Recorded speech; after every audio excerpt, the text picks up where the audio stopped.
Okay, we're back at it here on the Dirt Beers podcast after a little holiday break. This is episode 7. We're going to be recapping everything that's happened since we took our little hiatus. And that's going to include silly season stuff, chili bowl stuff, everything and everything in between. But Jonathan, you want to start this thing off with fresh beer, buddy? Yeah, we got to start it right, I think, right? Into Dirt the beers. 2025, here we go. Oh, yeah. Perfect. That's the sound I've been missing for sure. How are the holidays for you, dude? Very good.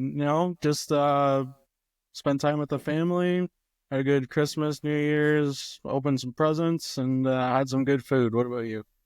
Yeah, it was good for me. A busy one for me. I worked, being in rock radio and being a swing host, as we call it. I think I did 12 days in a row on air, something like that, from like December 20th to the 2nd of January or whatever, however it fell or whatever. So I was talked out for a bit. So I was happy that we had a little break in the action because I didn't feel like talking to anybody for a hot second there. Yeah. No, I might get in trouble if I don't point it out now, but thank you to my beautiful girlfriend, Nicole, for getting me this custom Dirt Beers wood sign for the background of the podcast. I love you, baby, and thank you very much. But let's get into the dirt racing and everything that happened. The first thing that happened, really, I think it was only a day or two after the last podcast came out, but Justin Grant parts ways with RMS Racing, which came as, there was a little bit of rumblings from what I was seeing online, but, it ended up happening, and that partnership that was together for so many years is split up. Yeah, I was kind of, it definitely wasn't out of the blue, like you say, but it was still a bit of a big surprise because that is one of those kind of foundational rides, driver pairing that you kind of come to know and follow. And I think Justin, like, where would you have him, Beef? Like, to me, I think he's not like the upper echelon right now of the talent, but like he's like right on the cusp in my eyes in terms of a guy that's like able to take the fight to the big guys every once in a while, right? I would say, yeah. I mean, I would definitely put him up there especially in the non-wing classes. He's up there. Like he's up there battling with the top guys every week and shows speed all the time. So sad to see that pairing break up, but Justin's on to new things, driving for CB Industries now, and I will talk about it a little bit later, but he looked very good at the Chili Bowl running with Chad. So happy to see what happens there. Yeah, I think that one's going to be an interesting one to follow. The next kind of bit of news that we wanted to get into, it's like kind of like all three storylines kind of tie together. And I think in chronological order, it starts with Wyndham and Vermeer parting ways right on that 55 ride. Yeah, so Chris and Vermeer part ways on the 55 ride. I mean, they didn't have the best year, but I mean, it was their first year together. There was a lot of ups and downs. They had, like, when we talked with Clinton, they had some good times. They definitely had their low points, but ultimately Chris decides to go a different way. Yeah, and you know what? He's perfectly allowed to make that decision. I mean, he goes to the 7S, right? And brings Nos with him too, which, I mean, we heard from Clinton how much of a role Nos kind of played in the day-to-day operations of that race car, and the fact that they got to make sure they got the NOS on the trailer in the fridge. Like, having that big name sponsor is a big part of what Vermeer was doing for the for that time. So Wyndham taking that sponsor away, I kind of wonder about the ramifications of that. Yeah, we'll have to see what happens. I know Vermeer, even before Chris got there, they always had very good sponsorship, and I'm hoping that maybe they pick somebody up with who they got coming in, which is a driver they've had before. Hunter Schoenberg returns to the Vermeer 55, partners up with his brother-in-law Clinton, and they're going to tackle the World Outlaw Sprint Car Tour this season, see what they can do, and throw their hat in the ring there for the Rookie of the Year. Big undertaking to run that full tour, but I do like that there is some chemistry there in terms of how the team operates. Obviously, you set aside the family relationship aside, there's still a working relationship between Clinton, who's going to be a crew chief in that car again, and Hunter. So from that standpoint, I think that you got to be a little bit encouraged if either you're a fan of the 55 Vermeer car or if you're a fan of Hunter. I think there's reasons to be optimistic about the success that they could have, especially as a rookie on that tour. Yeah, for sure. And I know like it might start out maybe a little bit slower, but who knows? They could come very hot out of the gate. But I'm very excited to see what the pairing can do again and see if they can rattle off some wins maybe. Yeah, absolutely. Before we get to the Aussie stuff, last kind of little bit of news that we had on the notes was Danny Sam's going high limit. What do you make of that? Yeah, I know. Danny, young guy in 410 sprint car racing, definitely showed a lot of speed this year, running this season, and it's good to see another young guy make that step up to a full-time series and try and run it out with these guys on the road. And I think he's got the equipment to do it, to definitely contend for Rookie of the Year on the High Limit Series. What do you, I mean, it's not like we're experts by any source of sense of the word, but I think we both have been around racing enough at this point that when we talk about these guys running as Rookie of the Years, what do you expect from a Rookie of the Year candidate at this point, especially getting on that tour? It's like, for me, I always think, there's so many events. There's an opportunity for wins, for good finishes, for podiums, for everything else. But at the same time, the guys who are at the top of these divisions, they are no joke, and they very rarely miss it, right? Yeah.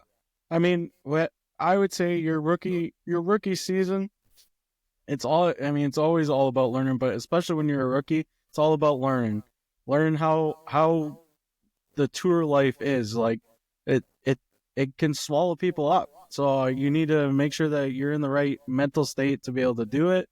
And then just, focusing on getting those top 10s, getting those top 5s, running well and consistent is the biggest thing. And if you want to just consistently finish in those positions, you're going to be up near the top of the top 10 in points at the end of the year, which is, the farther you are up the points scale, the more you're going to get paid out at the end of the year and be able to run, hopefully, with the funding again next year. So the focus should really just be on learning, consistency, and trying to just get the best night in and night out that you can. Yeah, absolutely. I think if you're seeing, it's one thing to start the year hot and come out of the gates at Volusia and be really fast, or wherever, and be fast if you're on the high limit side. But you definitely want your consistency to be there and growing and increasing, right? I look to averages, right? I'm a big average finish guy, average start guy. If you have the analytics available, I don't know how many guys really nerd out on stats in the dirt world yet, but if you're talking about just like points earned per night, right? Stuff like that those things are really important, I think, to focus on when you're a rookie, because it's so hard to get those wins and those podiums that jump off the page anyways, right? Mm-hmm. How much of the Aussie stuff did you get to watch over the break? I watched some of the highlight stuff, especially the 100K to win, Mm-hmm. I think High Limit did a good job running races over there, internationally. It all looked good. It was good exposure for High Limit. Not that the Aussies didn't know what High Limit was, but it was good to see them get to compete against these guys. But there was 2 guys that fell out early. You had Carson Macedo have a leg injury, and then Rico Abreu hurt his wrist or his hand in some way, and they're both unable to race for the Aussie season. Yeah, that was a bit of a bummer, and 2 pretty major names, especially to be over there, right, and to unfortunately get injured, right? But that's kind of what you have happen in racing sometimes, right? Injuries are going to happen. It's a sport. It's competitive.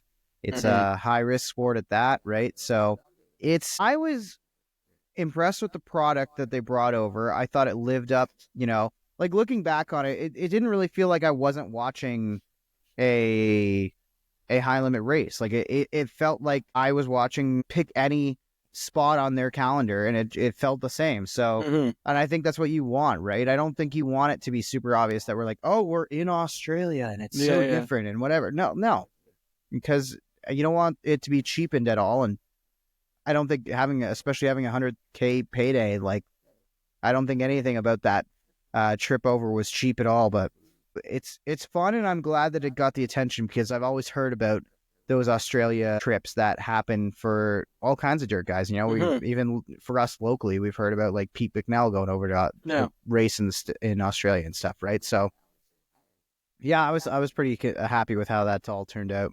Yeah, I thought it went really well. In the 100K race, James McFadden's so close, but Kyle Larson gets around him and claims the $100,000 before he jumps right back on an airplane and heads to the Chili Bowl. Mm-hmm. But, J-Mac did get a couple wins, he's running pretty good in the Australian season. Hopefully we're going to see him over here in the Tarleton 21 this year a couple times. He's sharing that ride with Tanner Holmes. So we'll be able to see J-Mac back in the States running in a 410, which is going to be awesome. But yeah, just so close, but so far at the same time. Yeah, I mean, we're going to talk about Larson again multiple times on this episode, but dude is just inevitable, right? Like, it's, it's not boring, and I am a person that I love Michael Jordan. I love dominant athletes, and I love guys being at the top of their game, but man, does Larson stink up a show when he decides he really wants to, man. Like, yeah. And it goes, again, we'll talk about it a bit more later on, but it either goes one of the two ways. It's like he sneaks up there and steals it late, or he puts it on pole and just never looks back and never gives anybody any kind of opportunity, right? So, yeah, I mean, pretty wild stuff. You want to get into Scuba leaving TSR? Yeah, as so Donnie's. So we're crew chief. We're losing a crew chief, which we know that those are important. But do you know how many years Steve's been with Donnie as the crew chief? Do you know? I'm not 100% sure. I want to say it's definitely been 6 or 7 years, I think. Mm-hmm. But Steve Swenson, he's well known, very very highly talked about crew chief in the sprint car world. Knows what he's doing, and has led Donnie to some pretty big wins. But most people know him as Scuba in the pit area, and unfortunately he has departed TSR as Donnie's crew chief, and TSR has promoted car chief Todd, I'm going to butcher his last name, Denovich. I'm not 100% sure, sorry about that, but gets promoted from car chief to crew chief, and Scuba's out looking for another crew chief job, or maybe moving on to something else. But it's always interesting to see a crew change up, especially a crew chief change coming into a season. So we'll see if maybe Todd can get Donnie going faster and winning more races. Yeah, and I think that's the thing too, because Donnie had a pretty good year last year, especially. He is obviously a legend of the sport. He's also a little bit older. So my question is, when you switch up a crew chief that you've had chemistry with over the last couple years, and again, there's two types of chemistry. It's the chemistry you see and the chemistry you don't see. And we don't know what was going on behind the scenes necessarily. Yeah. If they're barking at each other over how the car's handling behind the scenes all year long, it's not ideal. Yeah. But from what's on paper, it seemed to be a pretty successful season for Donnie, considering his age, considering who he's going against with the gravel, right? Being at the top of the standings and the likes of everybody else that's running a World of Outlaws these days.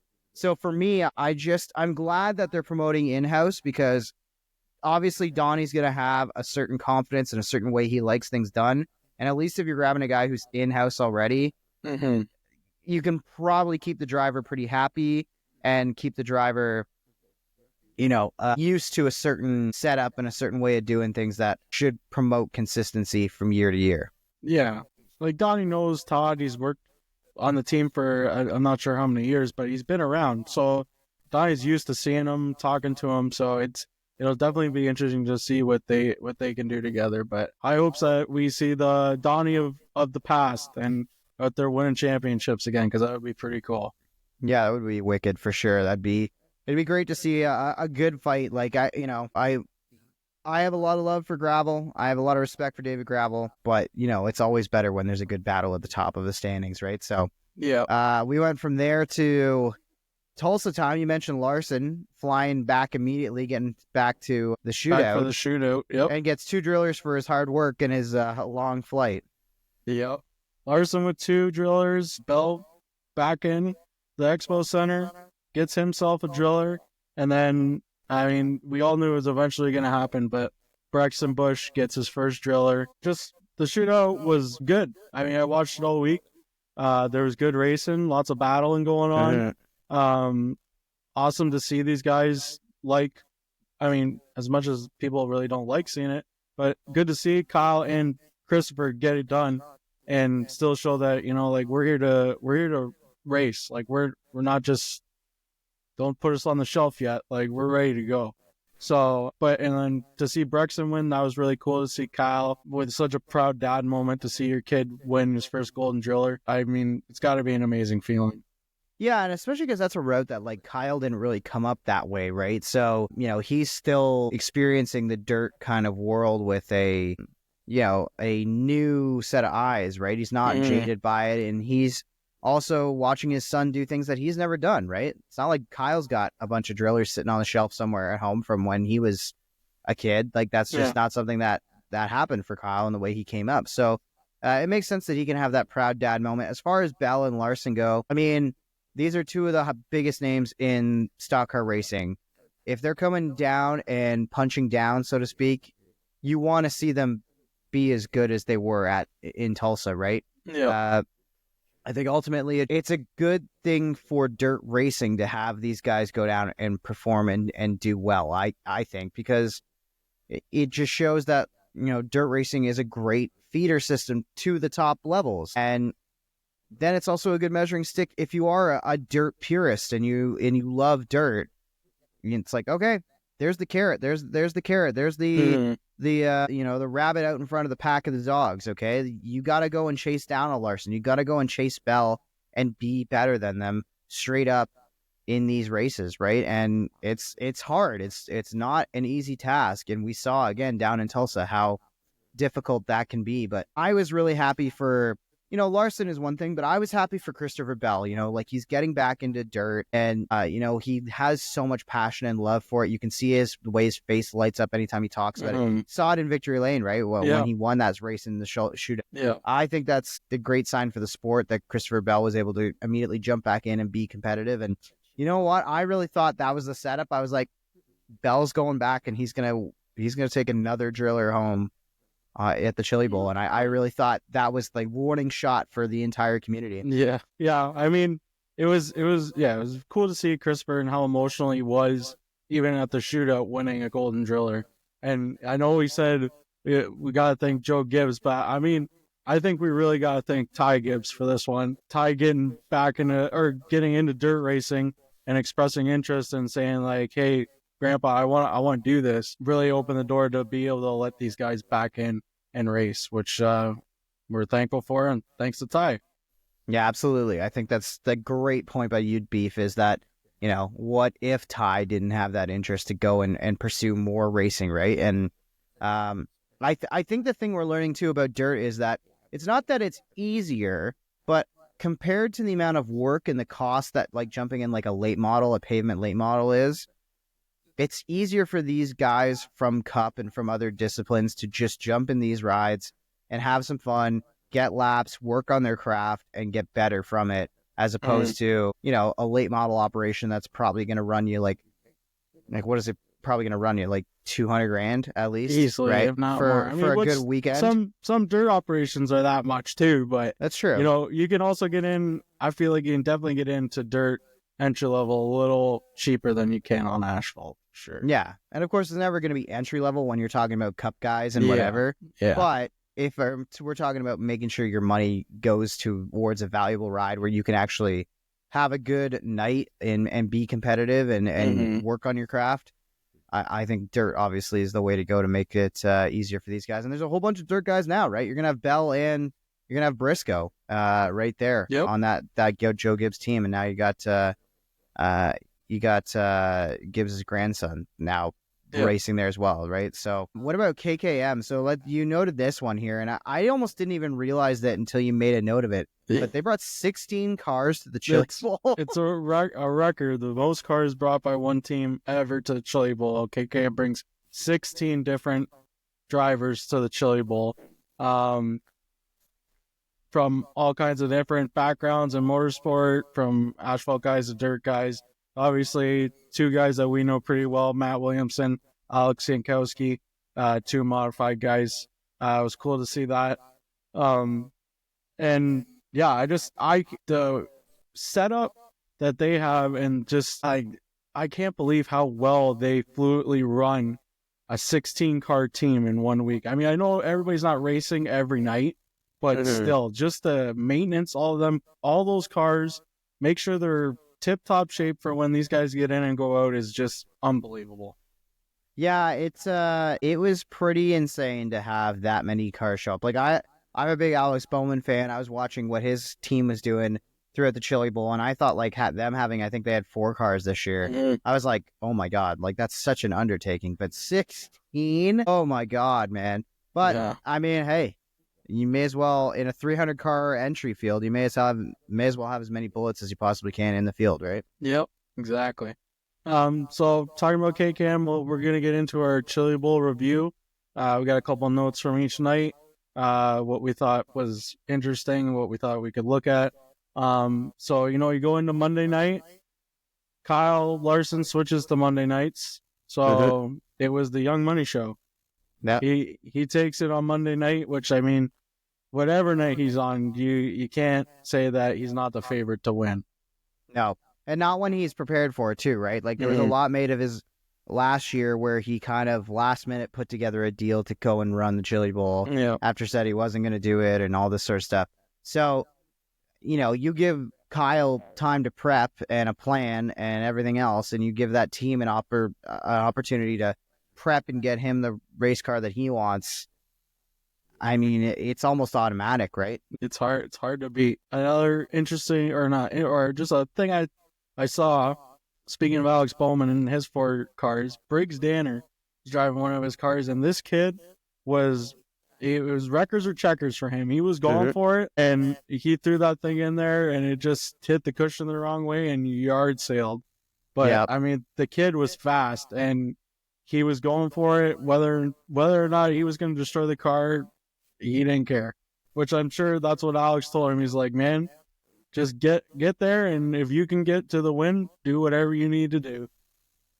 That's kind of the beauty of the way the qualifying night's set up, right? Like, if you get there, if you find yourself in an A main on the qualifying night, like, you can taste the A main. You can skip. You don't even have to think about stepping in your car until like 8 o'clock local time on Saturday night, right? Yeah. Like, you may as well go for broke and try and get there if you feel like you've got something. And that was a lot of fun to watch and a little bit heartbreaking as an ABR guy.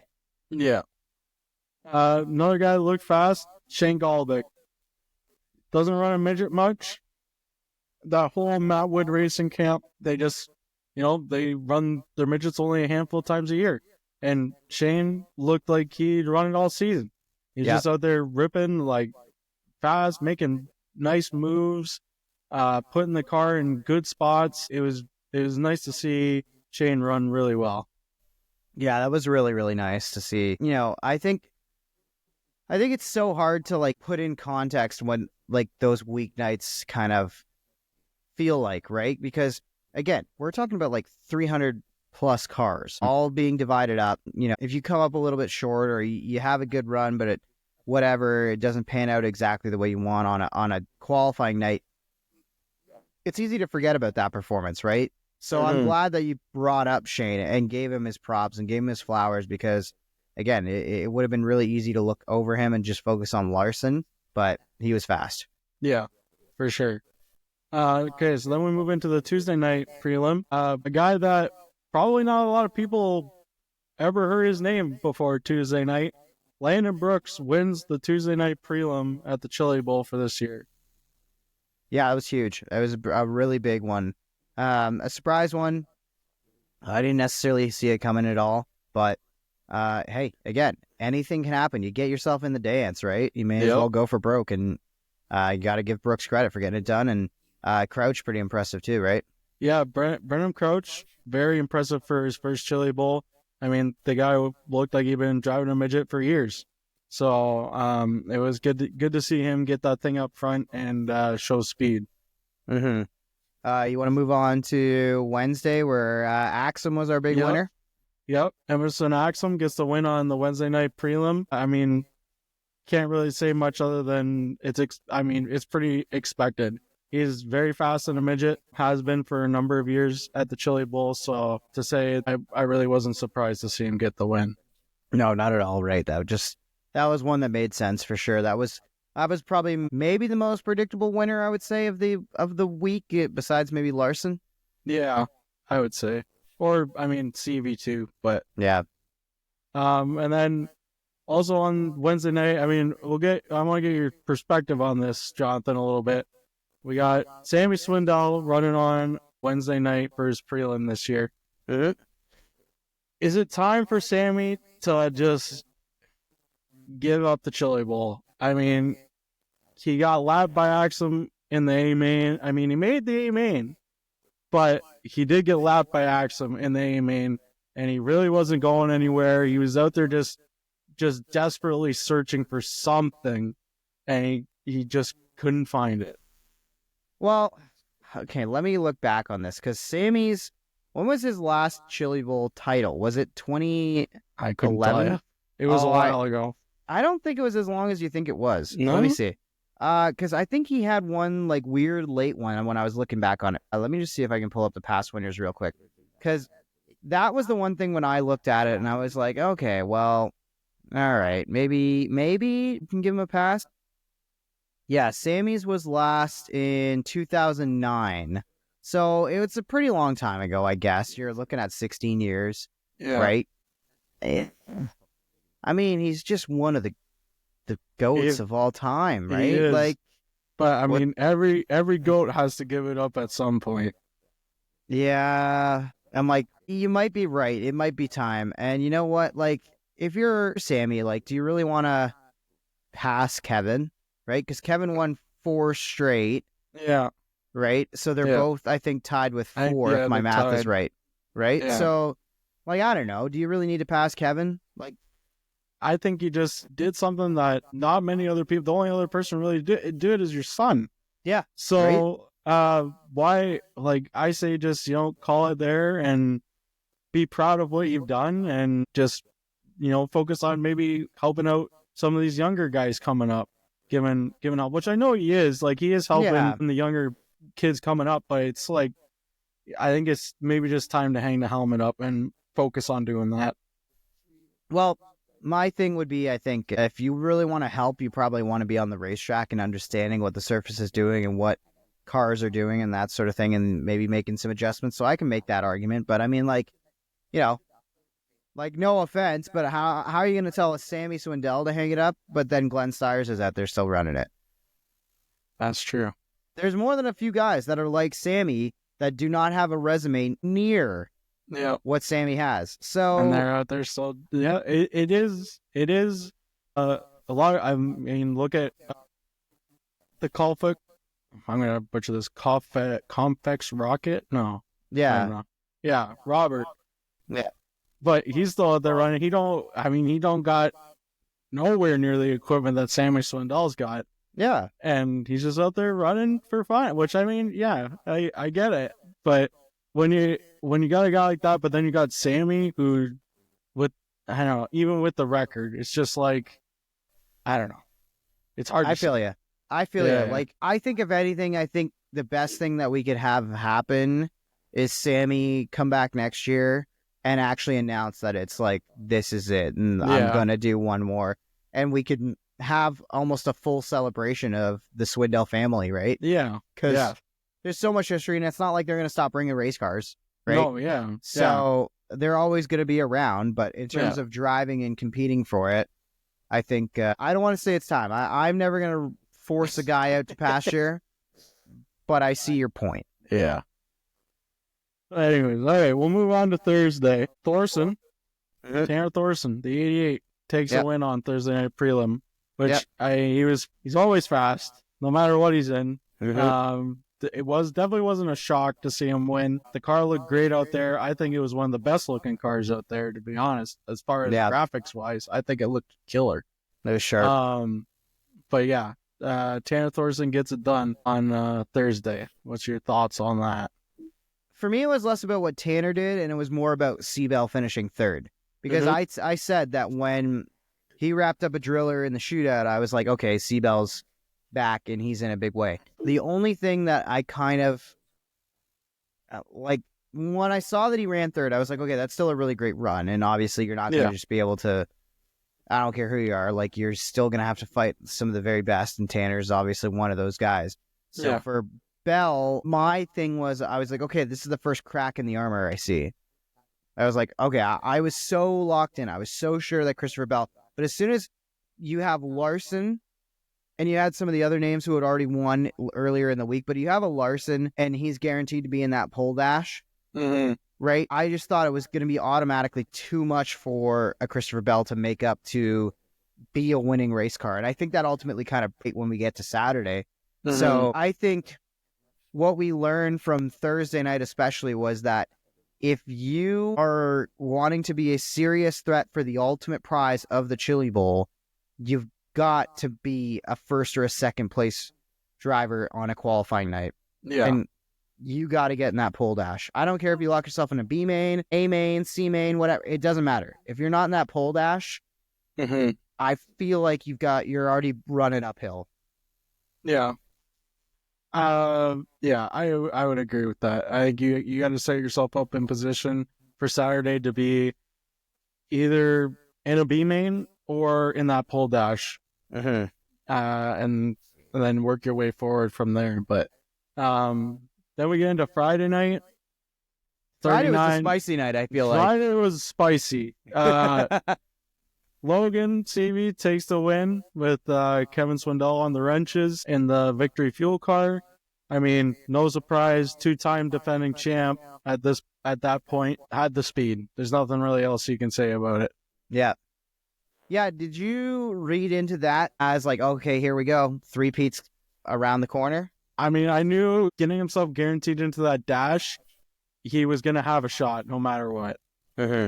Like, he was probably either going to start in the first row or the second row and make a couple little moves and check out, I thought, for sure. But, I mean, obviously it didn't work out that way. But then, I mean, also talking about Logan and Ricky Stenhouse after their heat race.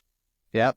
A little bit contact, not a lot. You know, Logan goes in there, slides Ricky a little bit, you know, pushes him up, cuts him off a little, but it's Chili Bowl. Like, it's expected. Ricky would do the exact same thing.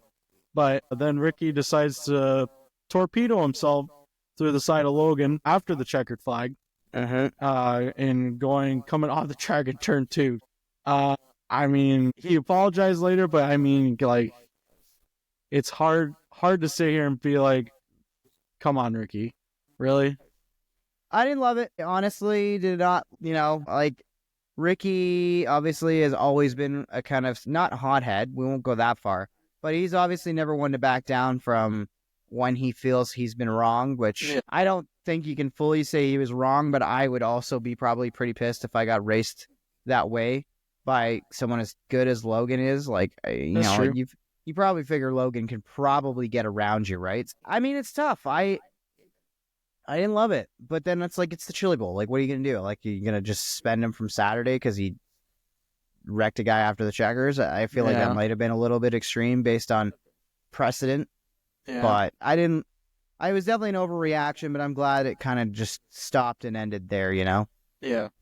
And it wasn't the only issue, right? Because we had Timms get turned by his teammate, right? Yeah, Ryan Timms gets turned by his teammate.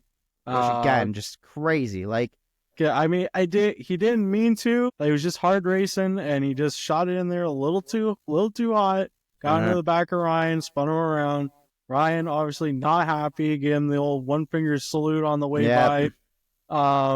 Birds were flying. Yeah, it's just Chili Bowl. I mean, there's not a lot more you can say about it, but it's like, maybe you want to see a little bit more situational awareness when you're racing around your teammates. But like, I'm not gonna be that guy. I'm not gonna be the guy that's like gonna, say somebody needs to be fired or whatever like that. I don't think it gets crazy like that. Saturday, I spent most of that tuned into the YouTube broadcast of the day, trying to watch the alphabet soup of it all, trying to keep an eye on some of the guys. Like, obviously, again, I mentioned ABR guys. I was watching their races. Matt Williamson, you mentioned him. I was obviously paying attention to where he was at in it. How much of the Saturday did you end up tuning in for?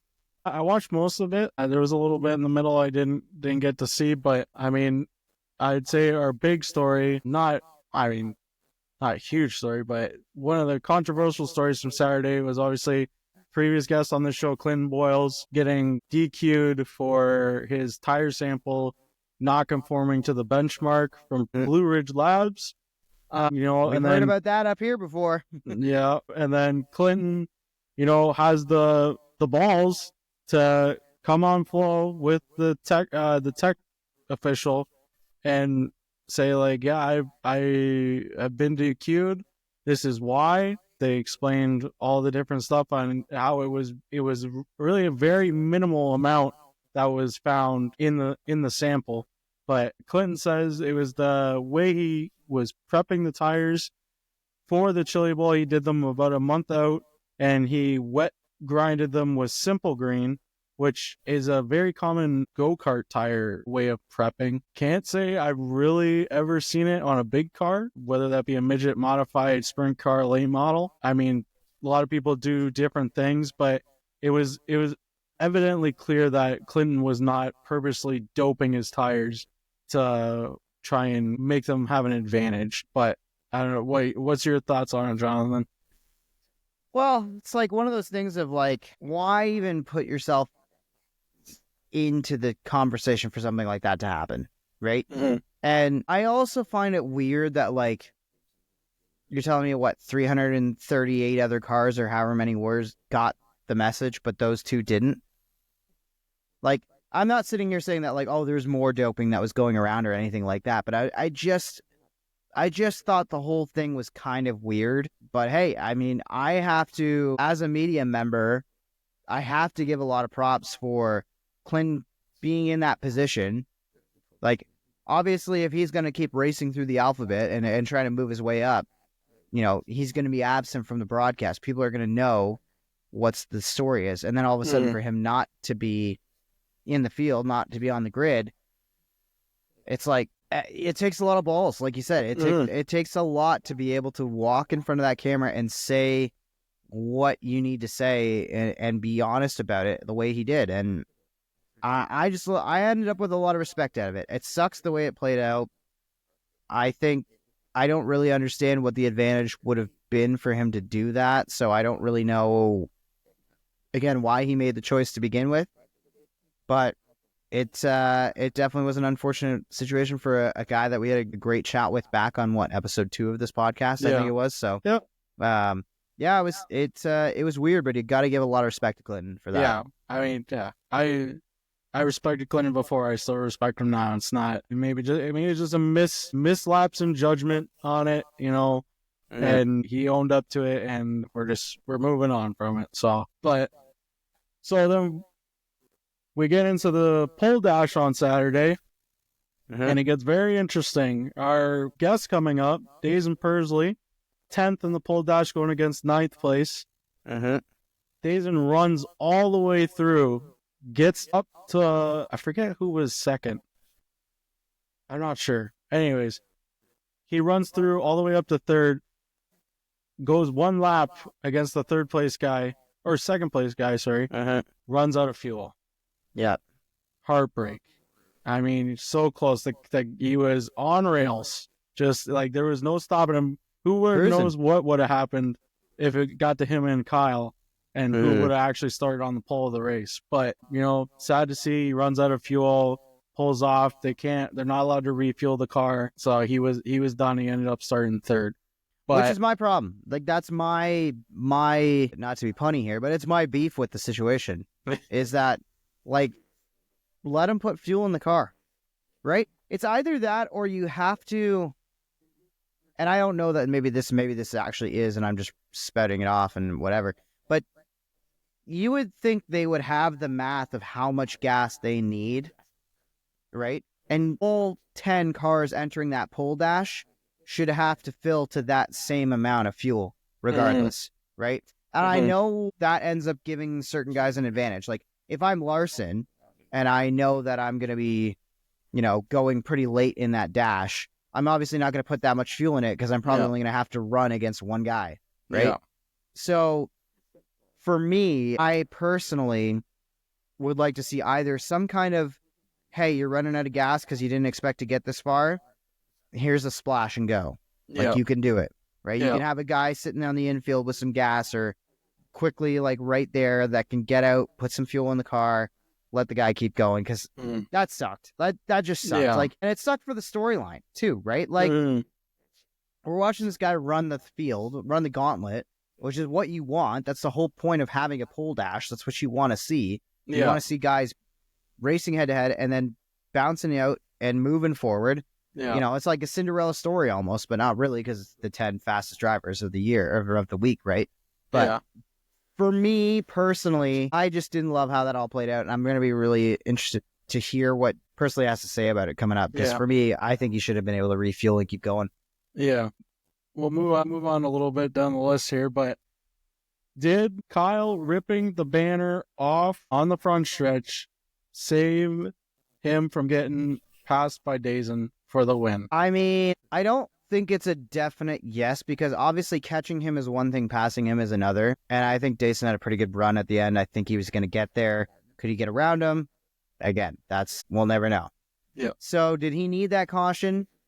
I'm not going to sit here and say that Kyle Larson needed a caution to win the Chili Bowl, but it certainly helped him. Oh, yeah. Did he consciously do that, knowing those banners come loose and whatever? That's so hard to say. I can't sit here and say, yes, that was a part of his strategy or whatever else. You know, if there's anybody bitching online and being like, oh my God, Larson, the tinfoil hat wearers. Take it up with the Chili Bowl organizers. Yeah. Like, why would you put a banner that is capable of being ripped off and falling on the racetrack when you know guys are running their tires against the wall like that anyways? Yeah. You know what the surface is doing. You know what you've encouraged. Yep. So why are you even letting that be a possible circumstance and a possible outcome? So that's true. That's just how I feel. Because if it wasn't Larson, it would have been someone else in that field pulling it off. Yeah. And then what happens if Larson actually gets passed on that yellow? And it's like, oh, the only reason there was a caution was because Buddy Guy, who was running 10th, rode the wall a little too much and pulled the banner off, and that screws Larson. Yeah. Right? So I just think it's poor organization on the organizers of the Chili Bowl to even have that as a possible outcome. But, you know, that's racing and weird things are going to happen. So did it save him? Yeah, maybe a little bit, but also you never know. So, yeah. Well, our guest actually just messaged me, and he wants to know how everything's going to get set up. But so we'll skip down a little bit. Maybe we'll save a couple of these for the next episode, Jonathan. Yeah, sure. There are a couple of little broader topics, but I do just want to mention that we have started a league on Dirt Draft. If you're a Dirt Draft player, you can sign up for the leagues. If you're not sure how to, just message the Instagram page at Dirt Beers.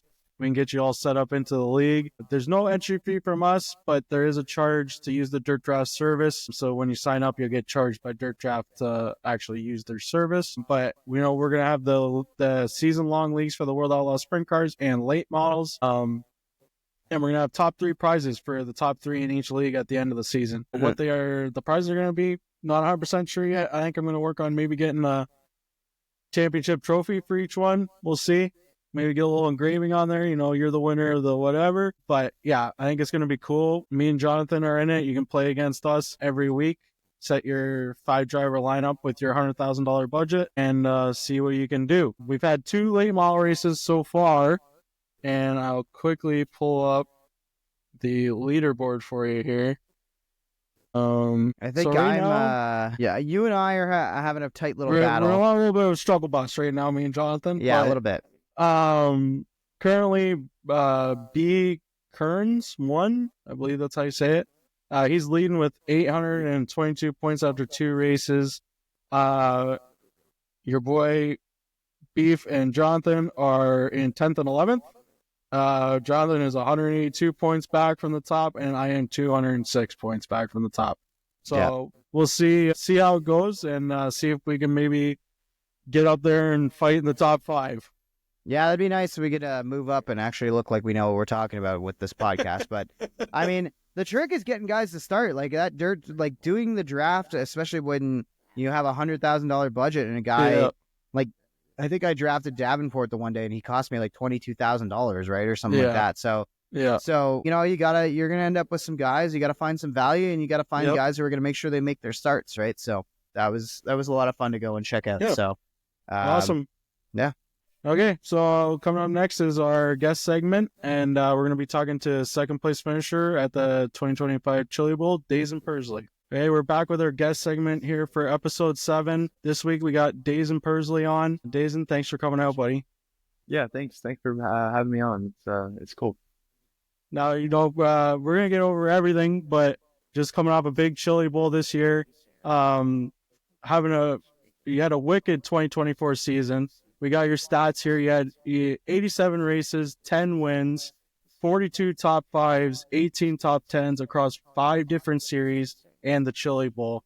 Talk to us about how you thought your year went this year in 2024, and maybe some of the highlights and maybe some things that you thought maybe could have gone a little bit better. Yeah, I would say that it's probably like, I would say one of my best years yet inside of a race car for sure. Just with like all the people that I met is like a huge thing, and just like all the opportunities that I was given, and just to kind of showcase like what I could do inside of a race car. I mean, definitely, I think my first goal was to probably win that midget race, or that first midget race, since I got hurt. So that was like a huge thing that I was able to check off the list. Was to win that first USAC race, and then I guess my very first race with CB and the Freeze and Chad Boat was at the Chili Bowl in 2024, and we had like another strong run of like going from the D to the C to the B to the A, and then ended up finishing fourth. So like that was like a really good run that just kind of built a lot of confidence that we were able to have all year. And then just to kind of kick off my 2024 season, it was something huge. And then did all that, on the midget side of things, and had a phenomenal year with USAC and picked up the championship with everything with Chad Boat and all of his partners. And then the non-wing sprint car side of things with Michael Burkhart and Eric Wilkins and Craig and the Team Arizona Racing Group, like they opened their arms to allowing me to come in and race for my second year, I guess, as a non-wing sprint car driver with USAC. And yeah, just like another fun group, good group of people to allow me to showcase my talent and give me the tools that I needed to go win races. And was able to finally pick off that first like points paying USAC race.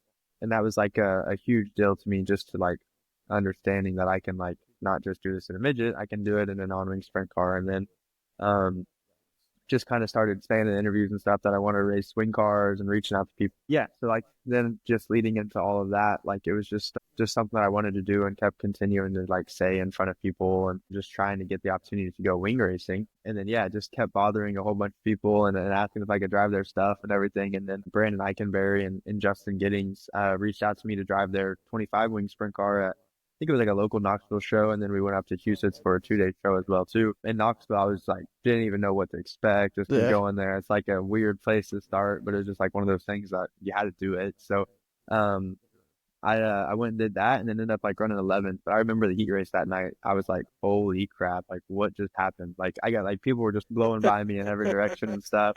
And I was like, this is totally different, but in a good way, just so I could continue to like build my craft and everything as a race car driver. So was able to run for them, and then ended up actually winning at Hiatus the next night, and then running third. So Hiatus like fit more my driving style as far as like coming from the non-wing side of things, and not having to keep your hands so still and straight.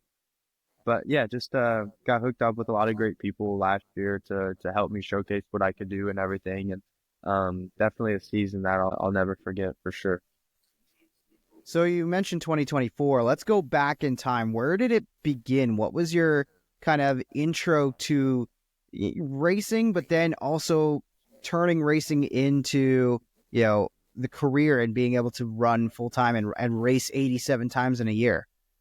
Yeah, I mean, just kind of, I never got to watch my dad race, but definitely like he started it as far as like, helping us go and watching the races or finding a love for it and an interest for it. But my dad raced modifieds and late models, back in like the 90s and stuff like that. So he quit in 2004, the year I was born. So then it was kind of a thing that like I never got to watch him race or anything like that. But my uncle raced as well too, and he raced locally around Port City, Alex DeCamps.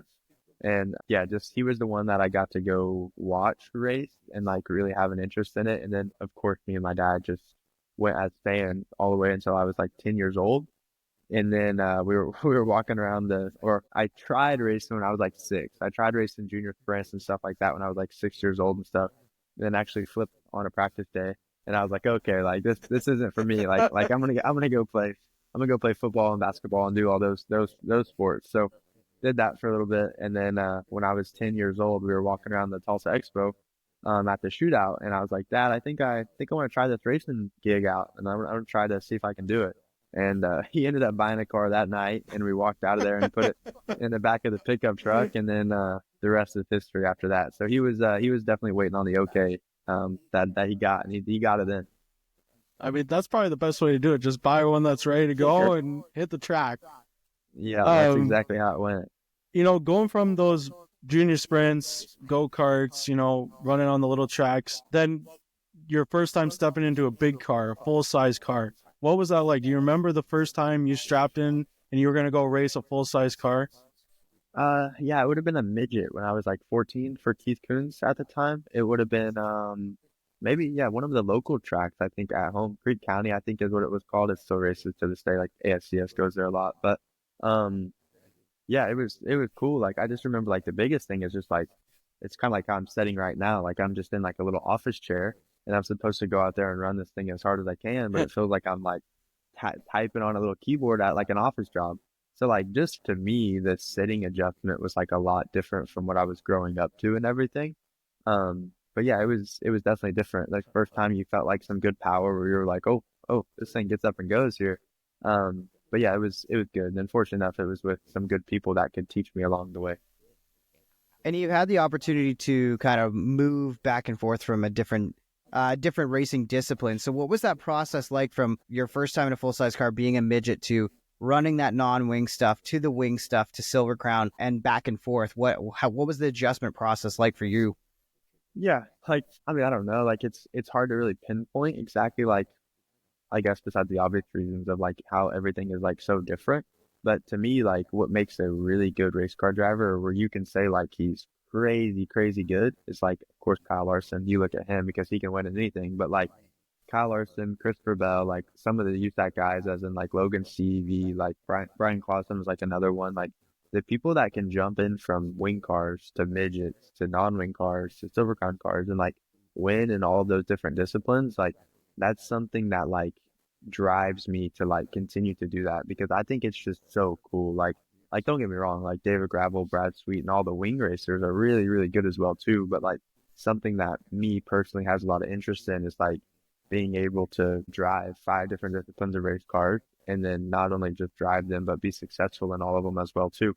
And of course that takes a lot of great partners and people that you get hooked up with because you're not running the same team, you're running in a whole bunch of different teams. But yeah, that's something that I think I take pride in everything. It's like trying to become one of those people because there's only a select few people that can do all of those different types of race cars and then be successful at all of them as well. Yeah, for sure. I mean, you mentioned your first time in a full-size car coming with KKM, and KKM obviously a big, notable team in the industry. Now you're running for Chatboat Industries, also another big, notable team. What's it like running for these big teams that have multiple drivers, multiple cars? Do you feel like you still get, as compared to like a team that only has 1 or 2 cars where there's a lot of attention focused on those 2 cars, when there's so many, do you still feel like you're still getting the top quality stuff and just feedback from the crew, stuff like that? Yeah, most definitely. Like I think as a young driver, I think it honestly helps you like more. Like when I was at KKM, Christopher and Kyle were still kind of coming back and dabbling in the cars like in 2019 and like 2020 and stuff. Like, you know, Logan Stevie was running key stuff at that time, like won the championship in USAC, like Tanner Carrick, Tucker Fossmeyer, like so many great people that like were really, really good in midgets like at that time. Like I think it helped me personally as a driver, is like as a young driver, is I could go to them, ask them any question that they wanted to. And if that guy really didn't make sense to what I was saying, well, then I had like 3 or 4 other options to like go ask as well too. And one of those 5 options is probably going to make more sense than the other one. And not that any of them is leading me astray. It's just like it resonates different with different people. So yeah, just something that I think is like where KKM and Chad and those guys are so dang good with like their equipment and stuff wise that like it is crazy being around there and watching like how much work and stuff they do and the attention to detail that they all have and everything. But I feel like that's why they have and they are capable of having multiple cars, is because they pay so much attention to detail that if they just had one car, it would honestly be very, very boring for them just because like they're just so used to it now and they do such a good job that like those, I mean, KKM brought what, 16, 17 cars to Chili Bowl. Like, that's easy to them. Like, yes, they say it's hard or whatever, but like being at one time in that stable, like, I mean, they do it like clockwork. Like, they're so good at everything they do. And then, yeah, just been very fortunate enough to have, I've driven for Keith and helped me along the way. And then, continuing to drive for Chad is something that's very cool and makes my job a lot easier. Definitely. You've had the opportunity to, we've talked about jump in multiple different disciplines of racing. Is there one you haven't tried yet that's kind of maybe a bucket list item, or every once in a while you see that class of car out there and you're like, I wonder about that one. It'd be kind of fun to drive one of those things. Yeah, I mean, like as far as sprint car stuff, like I've never got driven a 360 yet, besides like the Silver Crown stuff. Like, never got to drive a 360. So I actually get to check that one off. I fly to Florida on Wednesday. So Thursday, I get to check that one off at Volusia and run the 360 wing car with Book Motorsports and all of them. Yeah, so I'm excited for that. But as far as like something maybe different, my dad grew up racing late models and modifieds and everything before I was born. So like late models, that's cool to me. Like dirt super late models is, I mean, they rip around. And I always like catch myself, like we'll go down to Florida. Everyone's in Florida at that time. Like we have a little weekend off, or not a weekend off, a day off, I guess. Like I want to see if I can find a late model race to go watch, or just whatever the case may be. Or I'll probably be the last sprint car guy on top of the hauler at Volusia, like watching the late model races. Like just any race cars really drive me to just want to at least try them or attempt them. But I mean, yeah, we've only seen really one sprint car guy go over there and win, and it's of course Kyle. So yeah, hopefully those late models and stuff one day, or modifieds, I can have my hand at and try it out. So before we get into the 2025 Chili Bowl, I want to talk about your 2024 Chili Bowl. I mean, you just had a bad prelim night, and I mean, which happens to everybody. But then on Saturday, you made a run through the soup, and you make the AMA, and you come from 20th to 4th in the AMA on Saturday. What was that day like? Just take us through that Saturday, and then making that kind of run. Yeah, it was like, I think the year before that, I came from the C in the AME electrical car. So like, it wasn't anything that I was like, I don't think I can do it, or I wasn't confident. It's just like, if I can get, like, the D was going to be the easier one because I started up front. And then I was thinking to myself, like, if I can just get through the C, I think I'll have a pretty good dang shot at it. Because I think if you get in the B, it's 20 laps, and they usually do a pretty good track rework that, like, it's pretty dang racy. So I was like, if I can get in the B, I think I'll have a shot at it. So barely made it into the C, like literally coming to the checker. I barely squeaked the guy. I think it was Jerry Coons Jr. Barely got him at the line. So I was like, okay, like that's what we needed to do. So we'll see what we can do here. And then in the B main, I was just flying by people like left and right, and I was like, dang, we're pretty dang good here. So if they do a good enough job on the track, like we might have a shot at the end of the 55 laps. And then sure enough, like we ripped through the 55 laps and got, I think, into the top 10 with like maybe seven in the books. Like we were really good.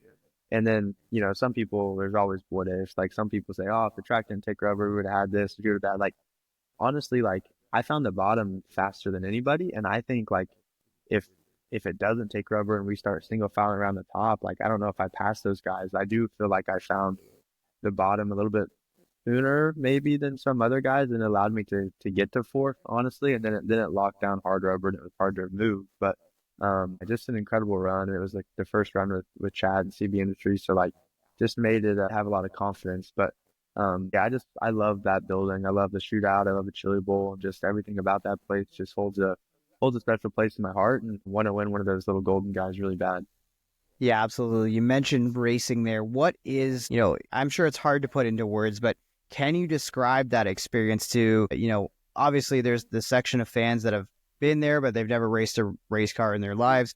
But then there's a whole other section of us who have never gone and experienced the Chili Bowl. What is that atmosphere like as a driver? And what is the pressures of that week like as a driver to race down there at the expo?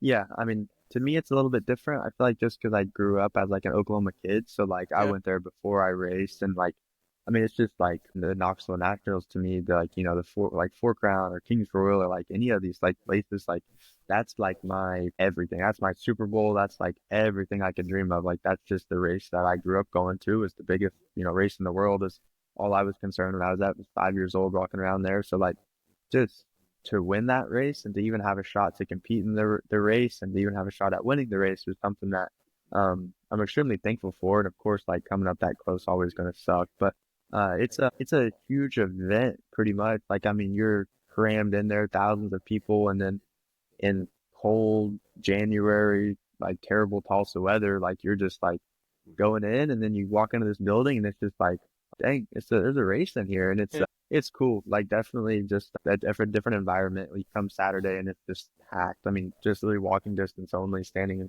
room only.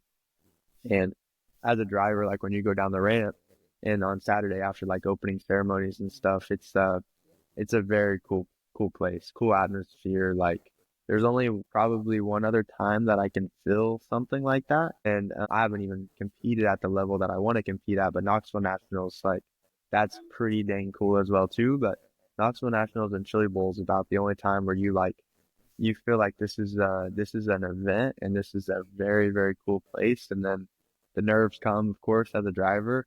And there's been a couple times where like I've wanted to dang near throw up on the ramp for sure, just because of how nervous I am. But yeah, I think sometimes I put a little bit too much pressure on myself, like going into that building, and it has cost me sometimes. And then sometimes I feel like I've tried to be, too not in the moment, and then I feel like I'm not amped up enough to go out there and do what I need to do. So yeah, just a tricky place to tame for sure. Awesome. So this is a little bit of a different question. I haven't asked any of our guests yet, but I kind of was thinking about it. I'm like, I wonder what these guys would say. But right now your position on the team is a driver. So if you were to be a member of a professional dirt motorsports team, what other position would you like to try or have other than holding the steering wheel?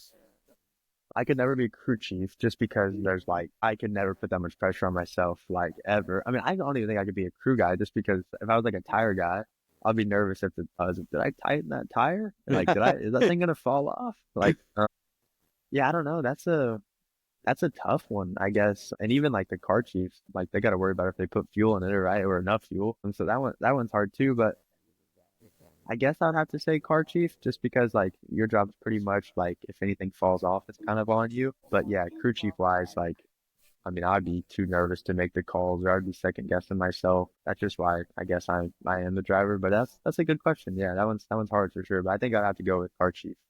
I like it. Well, we're gonna make it. These are easy questions, I would say, Beef. You can probably agree with me. But we're going to make this a little hard on you in the fact that we need these answers fast. It's time to, you want to rip the top, Beef? Yeah, so this is our Ripping the Top segment. I'm going to ask you 4 food and drink related questions, and you just give us the answers as fast as possible. So I'll give you the times right now on the leaderboard. So our quick time right now is Doug Leonard, the World Outlaws director, with a 21.9. So that's what you're looking to beat to take the top spot on the leaderboard. But just let me get my stopwatch pulled up here. Okay. So are you ready? I'm ready. Okay. I'll go 3, 2, 1, and then I'll start. Okay. So 3, 2, 1. Favorite beer or drink? Mountain Dew. Favorite truck stop snack and drink combo? Probably beef jerky and a Diet Coke, I would say. Top 3 pizza toppings? Pepperoni, sausage, Canadian bacon. Favorite wing flavor? Patty barbecue. That felt fast. That felt good. What's the number, Beef? I'm sad to say you didn't go quick time. Really? No, but you clocked in at a 24.5. I was a little hesitant on the gas station snack combination because it throws you off because you just done a drink, so you want to do just like a snack, and then the soda, I guess, afterwards throws it off. That's fun. That's good. I like that. Yeah. I like the Canadian bacon too. That was a good answer. We're both Canadians, so that was a good one. little love for the friends up north. I appreciate that. Let's look ahead to 2025, and you got a new ride that maybe you want to. Let's dive into some of the details with that in this new 13 ride for yourself. Yeah, I mean, just again, like I wanted to race wing sprint cars. I was like, always the goal was to try to become a wing sprint car racer somehow in some form, and helping me get jumped into the wing car last year with like Brandon Eichenberg and Justin Giddings, like that kind of showed people that I wanted to do it and I was interested in it, and that's the direction that I wanted to go in my career. And then when we had a little bit of success in it and everything too, like it just helped propel me as like a driver that like, oh, that this kid can do it. He's more than willing to, put in the work and the effort to do it. And then yeah, Jerry Petty with Avani Windows and Doors and Telemotors and all them. It's just they helped me make that that reality, or a dream that were reality. And yeah, it got me hooked up with Tom Book and Sean and all of them with the 13 team. And yeah, I mean, here we are chasing, our first season with High Limit is going to be cool. It's I think I'm going to get my butt kicked a lot, but that's kind of just a part of it and everything. But nonetheless, like I'm just excited for it and ready to, climb the ladder first day, and then just enjoy the journey as well. And, with that new team, you guys did get out a couple times at the end of the season last year. What was it like, new team running those couple of races that you ran at Charlotte and a couple other tracks? Yeah. Yeah. What was that like? Yeah, it was huge. Like I think any of the wing laps that I get are like, extremely valuable. Like went to Bridgeport and that was my first time in the car. Felt really good. Like went quick time. Like I think I just need to like race a little bit better. Like that's like my biggest thing that I work on right now is like probably like the first 2 laps, I would say. Like I don't even know where I'm going half the time, it feels like, just because like the wings pushing you around and like all these other things. Like you're like trying to like, oh, I want to land right here, and the next thing you know, you're like 2 car lengths lower or higher than where you wanted to go, just because the wing is doing so much for you. Yeah, so like just all of those things. Like the bigger tracks, I think I struggle at just with keeping my hands still and learning the air and what the wing does and all that. But yeah, just excited for it. I think that they're a good group of people to help me learn and everything, and just extremely thankful for the opportunity that they've given me and trying on me, and just hopefully we can go out there and have a couple good results. Have there been any drivers that you've leaned on yet when it comes to the wing stuff and starting to ask the questions and get more comfortable with the race car based on some of the information that they can give you? Yeah, I mean, I feel like everyone's like willing to help, of course, by any means, but someone that I can really talk to is like Garrett Williamson and Buddy Kofoid. Like I was Buddy's teammate in like 2021, 2020 with KKM. So like definitely they open, their arms and, give me any questions that I may have, dumb or smart. They answer them and everything. But yeah, I'm also the type of person to just kind of figure it out on my own as well too. So yeah, I mean, everyone has, went through the trials and tribulations, I guess, of like, trying to figure it out. So yeah, I mean, if they don't want to give me any other secrets or tips, that's fine as well too. But I think everyone in the racing world will if I went up there and asked. But yeah, I just kind of figured it out on my own and just want to do it on my own kind of sort of thing. But nonetheless, I definitely think there's going to be some questions I'll have need some answering here in the near future. So let's talk about your first official race of 2025 was the Chili Bowl. Take us through the Chili Bowl week, how you thought it went. I mean, obviously the results show that you had speed and you were good. But just take us through the perspective of you sitting in the seat. Yeah, I mean, it was good. Like I definitely my best Chili Bowl yet of just like consistently being good. I think like I looked at the stats of like my prelim nights, and it was like my best finish might have been ninth. I was like a ninth, like a 16th, and then maybe like an 18th. And I was like, well, that's like my first goal is to not have to run any sort of alphabet soup on Saturday, like maybe finish in the top 5 on my prelim night. And then, yeah, went there and had a really good race of champions, was able to get into that to kind of boost my confidence up. And then just made all the laps in that, and then ran second to Christopher. And I felt like we were honestly pacing him really good, and we're, just as fast as him. I think it was just those couple of mistakes I made on the cushion, with 5 to go or so. And then, yeah, prelim night came around and had a really good heat race, really good qualifier, and then sat on the pole the prelim feature, and then felt very comfortable. Like, wasn't too nervous, wasn't anxious for nothing. Felt like we were going to have a pretty dang good shot at it. And we did. We just, the driver just kind of picked the wrong lane, at any given time. And then Emerson was able to get by us. And then, it felt like it was just as fast as him. It was just the track was so fast. It never got that like treacherous curve where like you had to lean on it. Yeah. It was probably like the easier night to run. It wasn't easy to run, but it was easier than some of the other nights. So yeah, once he got out front, like he really ever, rarely makes a mistake, and he didn't make a singular mistake that night. So it was just hard for me to pull out a line and try to pass them. And then, got a good lock-in spot, and that was kind of the main goal. But at that time, you always just want to win. So unfortunately, finished second again on that one, and then yeah, leading into the Saturday, I just knew we had the pole shuffle and knew it was realistic, I guess you could say, to kind of like make a run through the pole shuffle because we've seen it in previous years, like Hank Davis and all them do it. So, yeah, knew that we weren't out of the fight with just kind of that raw speed that I felt like we had in the car. Went out in the pole shuffle and then started clicking off runs, this and that and everything, and started ripping some really good laps down and everything. And then, sure enough, we ran out of fuel, unfortunately. So, yeah, that's just like how it goes. But Chad felt terrible, and all of them felt terrible. But like, it is what it is. Like what? Like I mean, there's not a rule for that. I don't think there ever will be a rule for that because that might never happen again. So, yeah, I don't know what direction they want to go with changing the pole shuffle and everything, but I do agree that once a better kind of guy goes from the back to the front, like it gets pretty easy just because they have a rope, like a momentum down and a rhythm and everything like that. So there could be some stuff, that people always say, oh, this could be better, that could be better, but I don't know the right answer. I mean, the guys in the pole shuffle are so dang good. If you're racing against them, it's kind of hard as well too. I don't like for the fans. I mean, the expo is I could hear them over the car every time like I would transfer out. So like as a fan, I think it was cool, but it's hard as well too to justify. Is it too easy for a guy coming from the back to the front? Like, what's it really look like? And then come A feature time, we had a good run. I felt like we were chasing Kyle there. There was just, kind of those unlucky yellows where we didn't get into thick lap traffic, and then he just caught them. Good breaks as well too. And then, yeah, just every time I got to his bumper close to him, I felt like I made a mistake and wasn't able to get the runs that I needed to really clear him on any of the restarts, unfortunately. But yeah, nonetheless, finished second again there. So three seconds actually. Well, it isn't a bad thing, but it's just one of those things where you get so close, you just wanna win really bad. Yeah, and I mean, you're second of 300 plus cars too, right? Like when you look back on the weekend, you finish second.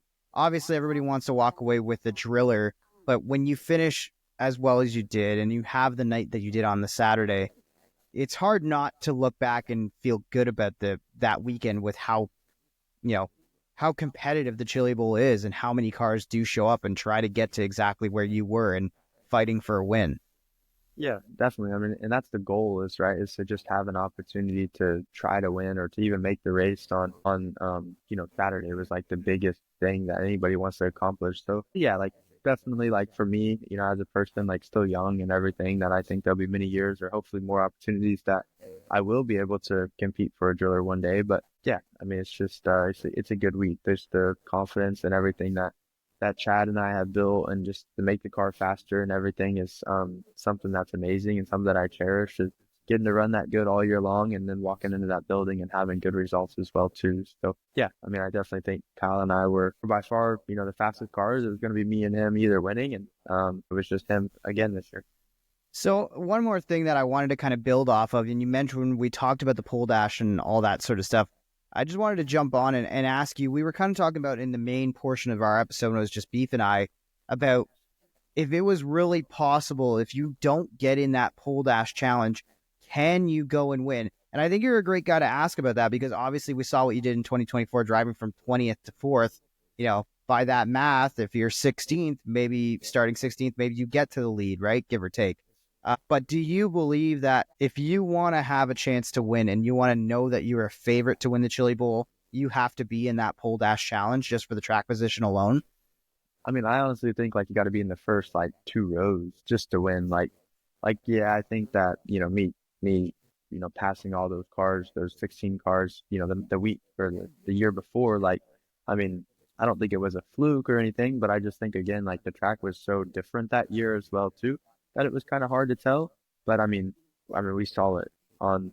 You give Kyle Larson the pole and I start third. Like it took me all 40 laps to even try to get close to him. So like, if you want to put me starting 16th, like there's always like a what if as well too. So like me personally, I think it's always better to control the race. Like, I mean, honestly, I think the biggest thing is if I beat Kyle in the pole shuffle, which it was kind of trending that way, if I don't run out of fuel, like what does the race look like then, right? Is he chasing me and never gets to the bumper? Like there's always so many what ifs. It's like gambling. Yeah. And that's why we all go back and do it again. Yeah. But yeah, it's just so many like what ifs. But to me, like, I mean, Christopher Bell's a prime example. Buddy Copewood's a prime example. Like they didn't make it. They got to like what, like 6th, 7th, or 8th, somewhere in there. And Yeah. I mean, you're just racing against such good guys when it gets to come Saturday, like the top 10, like at that point, I think it's just all track position. Like you put Christopher Bell in front of Kyle, like it's hard for Kyle to get by him. Like you put Buddy up there, you put anybody up there, and I feel like it's just if they're willing to run the line that Kyle and I were running, then they're just going to be just as fast as us too. But it's just getting that mindset to do that.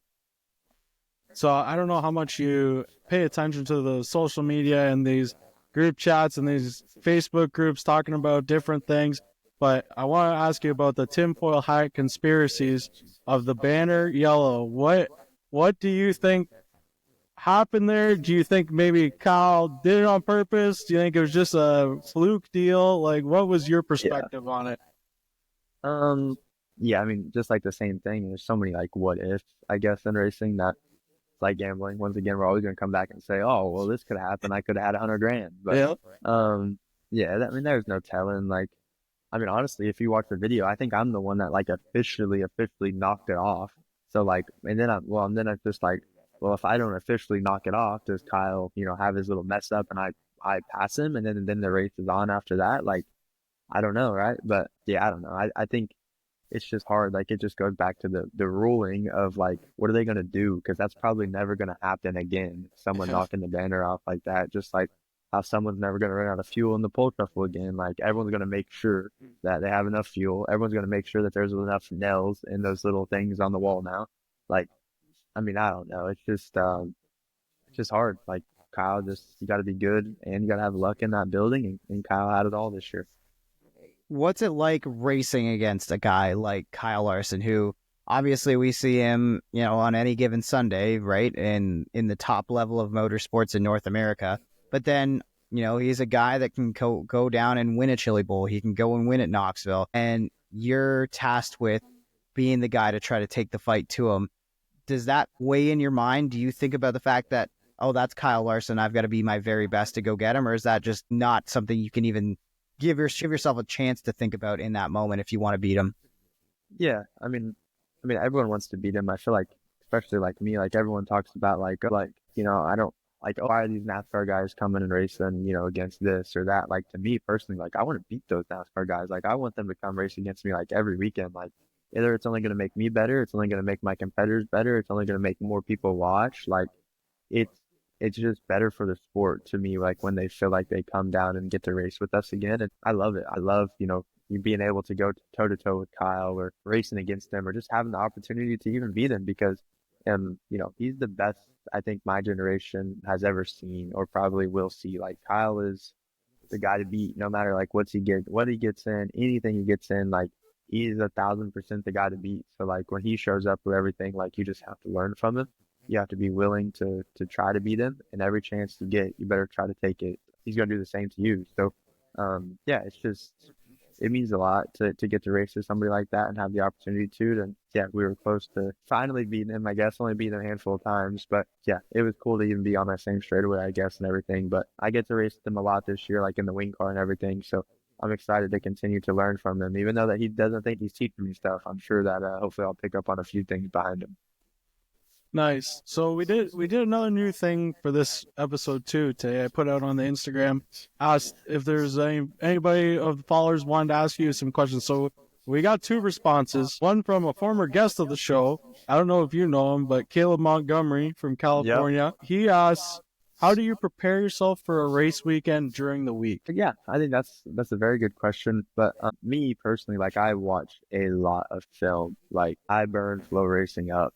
As far as that goes, just because like I don't feel like we get the opportunity to like basketball people, they get the opportunity to have a little basketball in their driveway or go to the gym or whatever, and they get to practice shooting or like get in the right mindset of racing or playing basketball.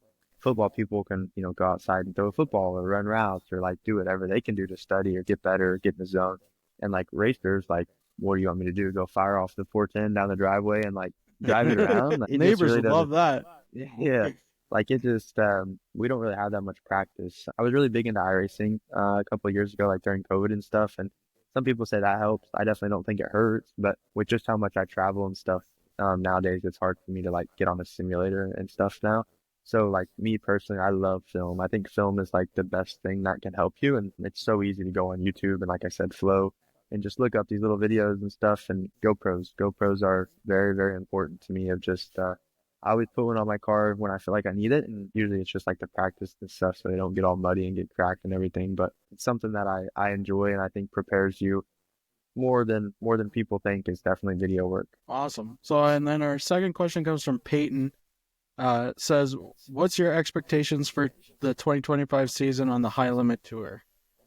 Yeah, good question as well. Like, I haven't really sat down and like crazily thought about it as much, but just being able to just like learn, I guess, is like the big thing is just, like wanting to do good, but also like understanding that like this stuff is not easy. This stuff is very hard. Like, you're racing against Brad Sweet, Tyler Courtney, like Larson when he comes. Like, these people are at the top of their game. They've been doing this for the last 10 years.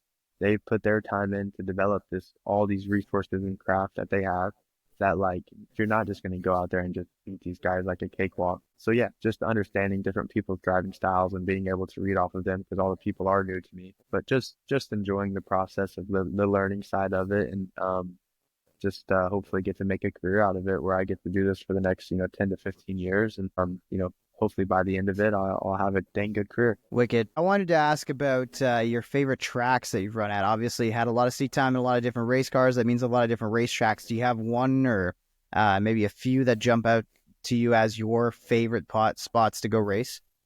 Yeah, I would say that like on a midget side of it, like the smaller tracks are fun. Like Lanco in Pennsylvania, I think it's called like Clyde Martin Memorial, but people call it Lanco. It's like I think I have the track record there and it's like 9.9 seconds or 9.8 seconds or something like ridiculous. Like just hauling around I don't know what they call it. It's like maybe a little bit bigger than a quarter, but it's super small, but it's like super fun to me. And then for midgets as well, I like BC39, like Indianapolis Motor Speedway, the dirt track there. Like to me, that's like the perfect size racetrack to just like have really good races. And then when I get to like the 410 non-wing stuff and wing stuff, like Port Royal, those big tracks, Eldora, like big tracks are fun in that thing because you just let that thing eat as fast as you want to go. So those are cool, but definitely kind of varies to me when it comes to cars on what I think is like fun or not fun, I guess. But as a racer, I feel like if you want to be successful, you got to think all tracks are fun. So all tracks are fun. I wanted to ask about sponsorship. So what's it like making these deals with these big time companies on different sponsorship deals? We saw it. You just popped up now in a NOS Energy suit a couple of times, had the sticker on the car. But what is it like going in with those companies into meetings and stuff and making these deals? Yeah, it's cool for sure, but I've just been very fortunate enough to like they come with the team. I don't really have anything that I do personally. I've just been fortunate enough for like the teams and stuff have these like sponsors already, and I just get to be the one that represents them on my suit or on my car or whatever. But Chad Boat does a really good job with all of his financial stuff on his side of the teams and everything, and then they give him the money to hire somebody like me to represent their businesses and his businesses. And same thing with the Wing Sprint car as well with Pella and Avani Windows and Doors. Like that's their sponsorship and everything. And they allow, a young kid to come in there and try to represent their businesses as well. Awesome. Last one for me. And it's, what event you've run a lot of amazing events in a short amount of time in this racing business. What dirt event have you not had a chance to partake in that is on the bucket list to one day make sure you're at? I would say, I guess a big PA one that I'm learning about because like the sprint cars and stuff are like the wing car teams from PA. I would say like I haven't hit any of their like huge racing events, but that's more of like the Tusky 50, like the Tuscarora 50, the National Open at Williams Grove. Like those are really big to them. So I would say a couple of those. And then I haven't been outside of the United States yet. So like I stayed up and then watched the like Australian, what's their big race over there? I forgot. I forget. What's Something like the name 100, of I think. Yeah, whatever. Like James McFadden, like just won the Australian title or whatever it was before he fell off the wing. But yeah, like that would be like another one that I like want to go over there. And I mean that place was packed on Flow. I think it was like it was packed. It looked like they're Knoxville Nationals of Australia. So yeah, I think it'd be very cool to hopefully get over there, one day and run that big event as well too. I mean, if you can convince your guys, we got a big 5-week stretch or 5-day stretch up here right near us at Oswego, just over the border from Ransomville, where you guys are going to be running only a couple of days beforehand. I mean, I know we'd be love to see you there, but be cool to see you race in Canada as well. We'll end it off with talking about some non-racing stuff. Do you have any interest outside racing? Like, do you play sports? Do you golf? Do you play video games? Anything like that? Yeah, I used to be like huge into sports like basketball, football, baseball. Like I played it all when I was younger and everything. And then my family is very competitive as well too. My siblings and stuff. So used to be big into sports, but ever since my injury and my accident, like my left side isn't as what's the word, like athletic, I guess you could say, than my right side. So like I'm not very good at like anything with the ball anymore. Like it just doesn't really work. Like my balance is off. Like everything's like that. So golfing is like pretty hard. Like I'm not good at it, but I'll go and do it. But I like pickleball. Pickleball's fun. Something that I've kind of picked up on the summer. It's pretty fun. I'll mess around on video games a little bit, play some Black Ops or Fortnite or something, but too busy. Travel a lot. So it's it's hard to like find time for those things. But when I do, definitely like pickleball or play a little bit of video games. It's fun as well. Awesome. Well, man, thanks for coming on. We wish you nothing but luck this year with High Limit and out on the road with these big time sprint car guys. But yeah, I mean, it was a great interview, and we look forward to seeing what you can do starting here down in Florida at Speed Weeks. Yeah, thank you guys for having me. It was awesome. Appreciate Thanks, it, man. dude. Yep, thank you guys. Appreciate it.